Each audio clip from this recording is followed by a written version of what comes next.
no, those are the kind of questions we are actually supposed to be asking, because if you look at it, for the families that, live from day to day, so that means if I do not get that 200 shillings, 300 shillings today, my family does not eat.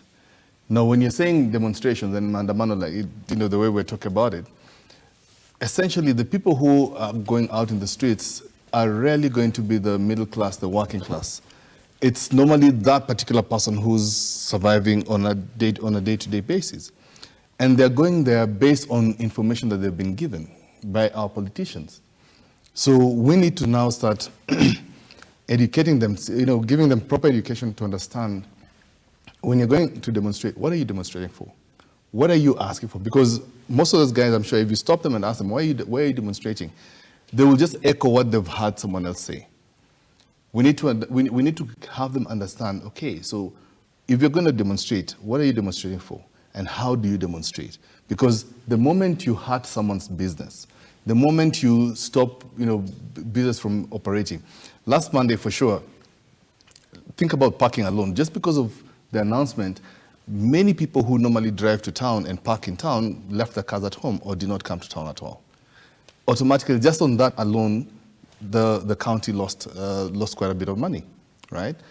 And if you ask, if you ask by losing that amount of money, how has that helped, the Azimio brigade in terms of the demonstration, right? How has it helped the government? It's not, because the government has, it's now struggling to get money, and we're being, at the same time we're being, we're being told, oh look, the government is still borrowing money. It needs to borrow money to be able to run. And when it's trying to do, when the various governments, county governments and the national government, when they're trying to put into place ways in which they can be able to now either safeguard some of the revenue they're getting or increase their revenue, we're seeing this, being halted by the demonstrations and many other issues that are coming up. So the thing is, at the end of the day, we need to ask ourselves, right? What are we really agitating for? And are we using the right channels? Do we need to actually go into dialogue? Unfortunately, right now, as it is, both sides are very adamant. Both sides are proud. Both sides have got an element of pride and, and hurting based on historical, happenings, activities that have happened. But they need to get to a place where they say the country is bigger, like what Saitoti said. There comes a time, and the country is bigger than any individual or any side. And we need to now come and say, as a country, how do we move forward? How do we sit and dialogue and discuss? It is not that the moment someone else is saying something, just because they're from the other side, I have to find something wrong with it.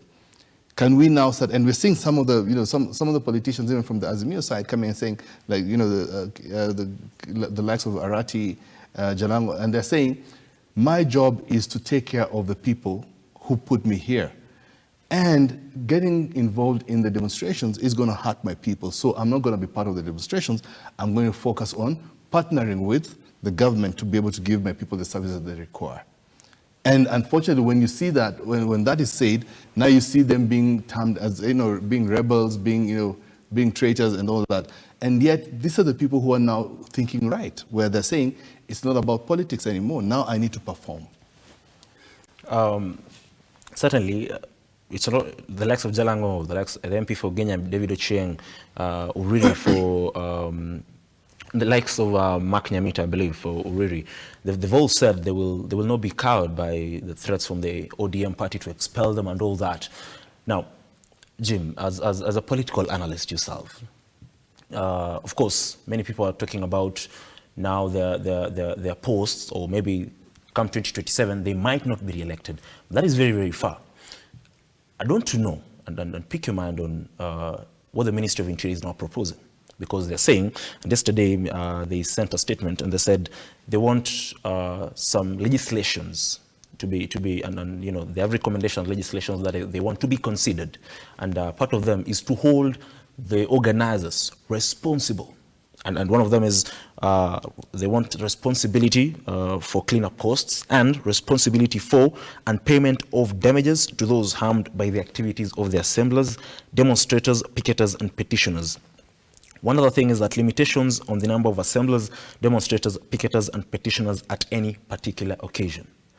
If at all the recommendations on, and the suggestions by the ministry, of course, go through, will it curtail the demonstrations by Raila Odinga?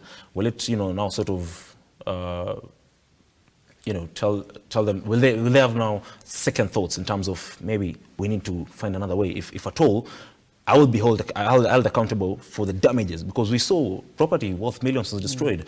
There was a guy who lost millions of money after his supermarket was robbed by the demonstrators.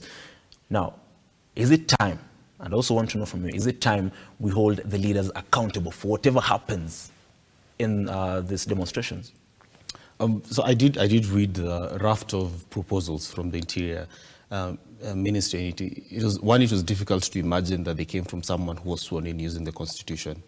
It was a bit difficult because, one is, I would want to believe it wouldn't pass in Parliament, but given the way Parliament votes these days, there's a chance it would pass. And I've always maintained Parliament is the weakest link in our democracy.